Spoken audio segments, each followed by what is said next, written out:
Yo, what is going on, everyone, in the XRP community? Hope you guys are having yourselves a fantastic day today as usual. And honestly, just wow. Just wow. Guys, make sure right now, smash the likes down below. Leave an obligatory supportive comment. If you have not even logged on to XRP Twitter today to just look at what's been going around, I promise you, you will be shocked by the end of this video. The amount of information that has come out in the last 24 hours is honestly pretty mind-blowing. I have about 12 tabs on my Google Chrome screen. We're going to go ahead and get through all of them. I don't know how long it's going to take. I'm going to try to do it as quick as possible so I do not waste any of your time. But let's dive right into it. First off, we got crypto about plus 6% across the board right now. For everyone asking, oh, why did this happen? The Fed decided to raise rates by 75 basis points, which, not going to pretend like I know exactly what that means, but I think it means like, about to go into recession pretty much. Like I remember they were like a few years ago, they were aggressively cutting the interest rates, to try to kind of boost up the economy, get people to, buy more houses, take more loans. And now they're just going the complete opposite, and they're just jamming those rates very high. And apparently, the cryptocurrency market loves it. And that's pretty much why this happened. Right here, you got XRP on the bottom, 33 cents, up to almost 36. And you want to zoom out to the daily chart that we've been watching for the last few videos on the channel here. Got this nice bottom formation. And I noted how,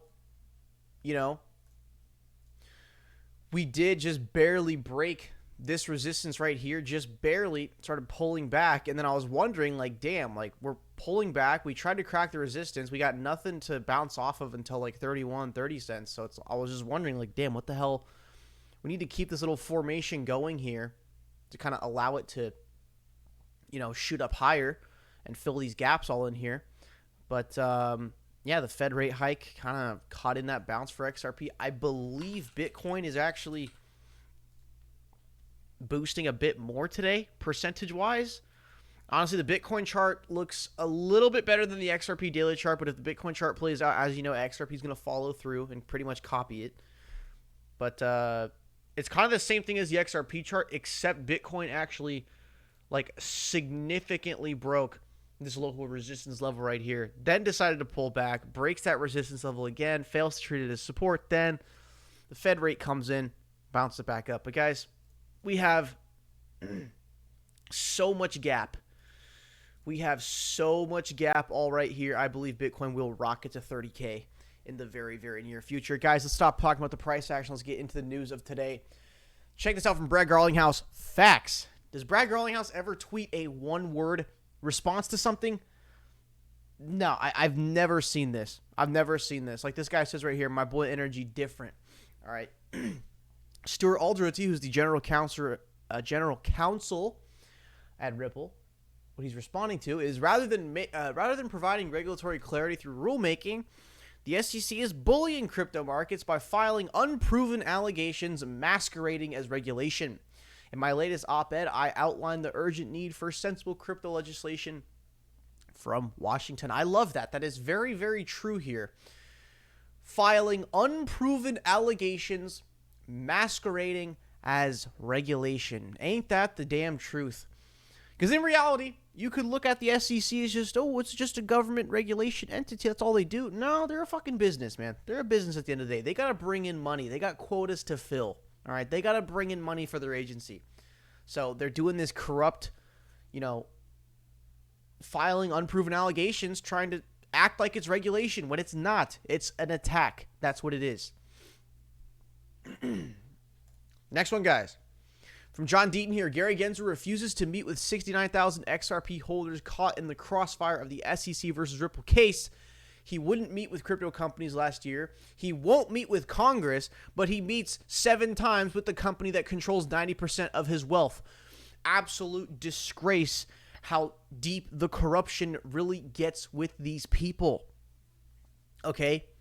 won't meet with the 69K XP holders in the Ripple versus SEC case, would not meet with crypto companies last year. In the recent hearing in Congress, he did not even show up and was bashed for not showing up, but met 7 times with the company that controls 90% of his wealth. How the hell is this guy working for the government when you got a company controlling all of his wealth? What the hell?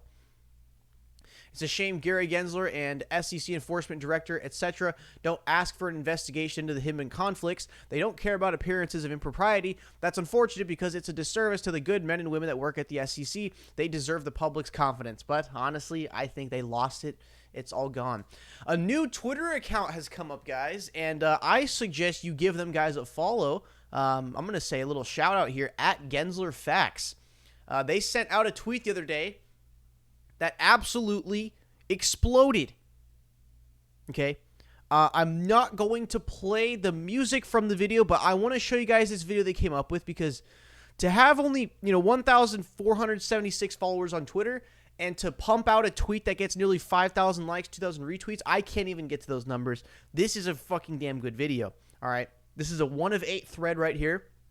I'm muting the music because there's music in the background, which definitely makes the video cooler, but I'm pretty sure it's copyright, so I'm going to mute it, and I'm just going to kind of commentate over it. So check this out. SEC Chairman Gary Gensler is often telling people to get registered, and they play a compilation of, oh, come to the SEC, get registered, come talk to us, register with us, seek to register, you're supposed to register, platforms have to register. But what does Chairman Gensler think about registering his own $125 million fortune as required by law? Okay. This guy goes deep into this Annabelle Lee LLC company that Gary Gensler owns, named in honor of his deceased wife. Okay? According to the government filings, Annabelle Lee is worth up to $5 million. Okay? Mr. Gensler manages the fund. However, it does not appear to be currently registered in the United States. Look at this. You search up the business name, Annabelle Lee. I believe this is on LegalZoom maybe, or a government website. I'm not sure, but Maryland.gov, yeah, the business is not in good standing. Status, forfeited. Not registered in Maryland. All right. Look, types it in again. This is Maryland.gov probably. No records found. Not registered in Massachusetts. Okay, not registered anywhere. Not registered anywhere in the United States. Why hasn't Gensler registered his $5 million fund that he personally controls? What is he hiding? That's pretty funny how he's all talking about get registered, get registered, get registered, but his business does not seem valid anywhere in any state in America. What is Gensler hiding, dude? Yeah, so basically I think the whole thread here is just kind of recapping the video. So, So as the 2022 OGE disclosure form, as chair of SEC Gov, Gary Gensler still lists the unregistered Annabelle Lee LLC as holding $34 million to $101 million of his wealth. By failing to maintain the registration for his family investment company, Gary Gensler has been apparently breaking the law for over 15 years. Why should any company listen to Gary Gensler when he's breaking the law himself? The answer is simple. Gary Gensler is a hypocrite with no credibility. Very, very interesting, guys. So make sure. Do give Gensler Facts a follow. And I believe we got another one from Gensler Facts here. Look what we just received in our tip inbox last night. The ethics agreement memo Gary Gensler signed with the SEC Ethics Office when he came on board as chairman. It says that Gary Gensler resigned as managing member of the unregistered and illegally operating Annabelle Lee LLC, but will continue to have financial interest in this entity. So, Maryland comptroller, are you going to ask Gary Gensler's proxies to come in and get registered? Very, very interesting, guys. Honestly, I'm just blown away at the information the XRP Army is coming up with like in the last 24 hours. And we're still not done yet. We're still not done yet. Okay, we are going to watch this one, but on a separate tab here. Check this out. Coinbase, when it went public, did not register as an exchange with the SEC. It registered as a money transmitter. They have that license through the SEC. That's what they're registered for, not to be a crypto exchange. They went after a much easier license just to go public on the stock market and fucking dump all their stock on the public and send the price down 90%. Okay, I know people personally who like bought Coinbase stock on IPO, because it's like, oh, Google IPO'd at $50, now it's 1,000. Amazon IPO'd at $100, now it's 3,000. Like, people always get hyped about IPO because it's like, if you look at certain companies in their history, like the IPO is the cheapest price ever, right? But yeah, look at this. Look what Coinbase did. This is why I don't buy IPOs, dude. Like, not even like Robinhood or DoorDash. It's always those private investors dumping on open. Launched at $433 a share. Now it's down to freaking 58. Went to a bottom of 39. Trying to peak up back to 78, but it's getting incredible volatility and getting sold off here. So honestly, what I think Coinbase did, because they're crooked, is what they were honestly supposed to do is get registered to be a crypto exchange. But guess what? Because the SEC is just completely inadequate and not even like a functional agency, Coinbase probably would take way too damn long to be able to even to get that status with the SEC. So what did they go for? Oh, a little easy money transmitter license, just so they can have the bare minimum requirements to go public on the stock market, so they can make a shit ton of money, dump that stock, roll that cash in, save themselves from insolvency and bankruptcy. Let's watch this quick video, guys. John, Charlie and I learned today that actually Coinbase, when it went public, did not register as an exchange with the SEC. It registered as, what it is, it has a license to be a money transmitter. And they have that license through the SEC. That's what they registered for, not to be a crypto exchange. So they are not officially registered with the SEC to do what they're doing. So the fact that the SEC is now coming after them for potentially selling these securities or not securities, whatever they are, it just goes to show the arbitration where the SEC is not being forthcoming with saying, this is a security, this is the way we want you to act. And this is a company that has a relationship with the SEC. Ripple doesn't have a relationship, or a very good relationship with the SEC, but Coinbase has been compliant throughout all this. And now the SEC is doing a 180 saying you're selling unregistered securities. No, you're right. Remember a lot of Brian Armstrong, the CEO of Coinbase, took a lot of criticism in the crypto universe when he basically bent. Remember, he was going to have that Coinbase Lend product. Yeah. He was notified, if you go forward, even though other people had it, right? BlockFi and others had it. If you go forward, we're going to sue you. And he, in order to be compliant, he stepped down. And look how that rewarded him. And look how the SEC is rewarding him for being compliant. Yeah, look at how they're rewarding him for coming in, registering, being compliant. Now they're attacking their asses. Hilarious, dude. Guys, this one is a weird one, dude. Even Vitalik dumps on you at the top.